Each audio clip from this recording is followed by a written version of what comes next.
Olá, eu sou Lízia Nishimori e eu vim ministrar aula de cerâmicas odontológicas, certo?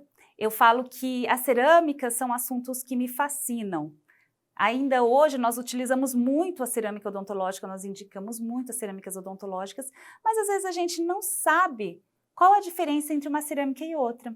Tem pessoas que acham que existe só um tipo de porcelana, né?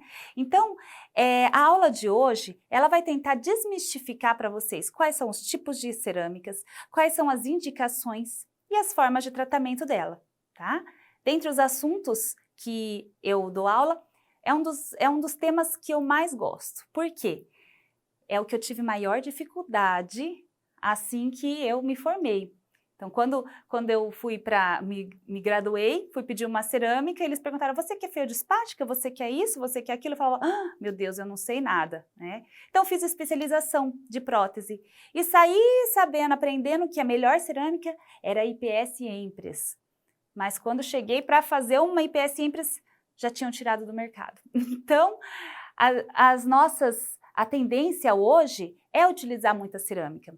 Eu quero passar para vocês o nome básico e que vocês aprendam, né, a conceituar, indicar e tratar, tá certo? Então, eu sempre falo do conceito de cerâmica. Qual é o conceito? Antigamente a gente tinha que usar a cerâmica com uma estrutura metálica embaixo, não era isso? A gente fazia as metalocerâmicas, então precisávamos de uma estrutura metálica embaixo e aplicar a cerâmica por cima. Hoje em dia nós já utilizamos cerâmica de 0,3 milímetros de espessura e não quebra. Então assim, muitos me perguntam o que mudou? Foi a cerâmica?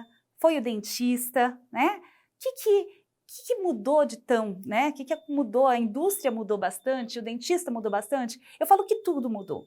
Desde o conceito da cerâmica, dos materiais e desde a formulação dos materiais nas indústrias odontológicas. Hoje a gente consegue fazer cerâmicas muito mais finas do que essa, né? Que são as facetas, as lentes de contatos. Mas, antes da gente entrar no tema cerâmica, eu gosto muito de falar de materiais restauradores. Quando eu vou escolher um material, ou chega um paciente no meu consultório e fala assim, olha, doutor, eu quero fazer o meu dente com o melhor material do mundo, um que não quebra nunca, jamais. Falo, olha, infelizmente, até o dente que Deus fez, se você quebrou, imagina o que eu fizer, né? Eu sempre brinco assim com o paciente, mas é uma grande verdade. Então, o primeiro conceito que a gente tem que tirar da cabeça do paciente quando a gente indica é que cerâmica, porcelana é para sempre. Tá? Nenhum procedimento que nós vamos executar no consultório, por mais que muito bem feito, ele vai ser eterno. Sempre vai precisar de uma preservação, de uma limpeza, mudar, né? Fazer a parte cervical às vezes, polir novamente, ou com o passar de grandes anos trocar.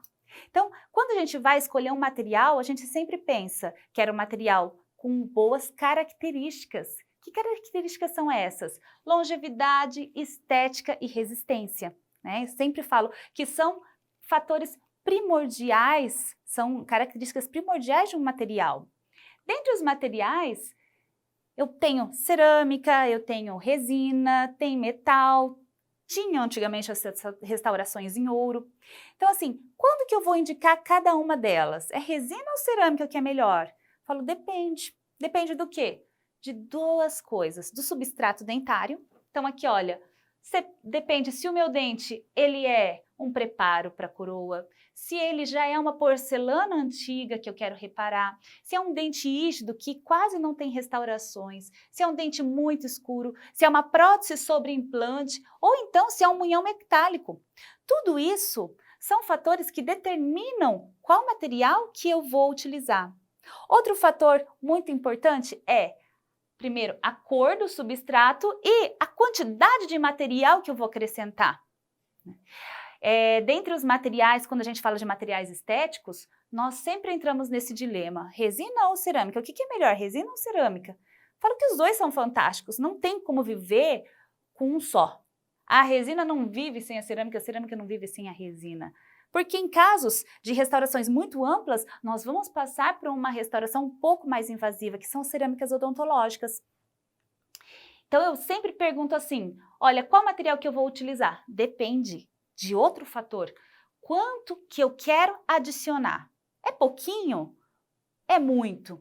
Se for pouquinho, uma resina composta vai resolver o meu problema muito bem.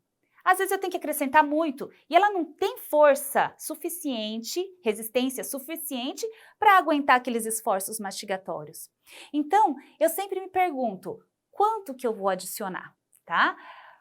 Quando a gente fala em força, eu sempre pergunto assim também, qual é a força de resistência de um material e o outro? Bom, da cerâmica depende, varia desde 90 megapascais, que é uma feldspática, até 1100, que são as zircônias. E nas resinas, elas vão de 115 a 220 megapascais, olha a diferença, certo? Mas isso é bom ou é ruim? Isso aí é megapascais, é a unidade da força, a unidade de força que nós utilizamos, né? Que nós mensuramos. Isso é bom ou é ruim? Bom, você sabe quanto que tem os dentes em oclusão? Quantos megapascais eles têm? Um dente natural, ele apresenta 300 em média, né? De 350 megapascais de força. Então, o ideal é que o material de eleição tenha um megapascal próximo ao elemento dentário, porque isso vai me garantir longevidade do meu dente, né? Longevidade do meu substrato, tá certo?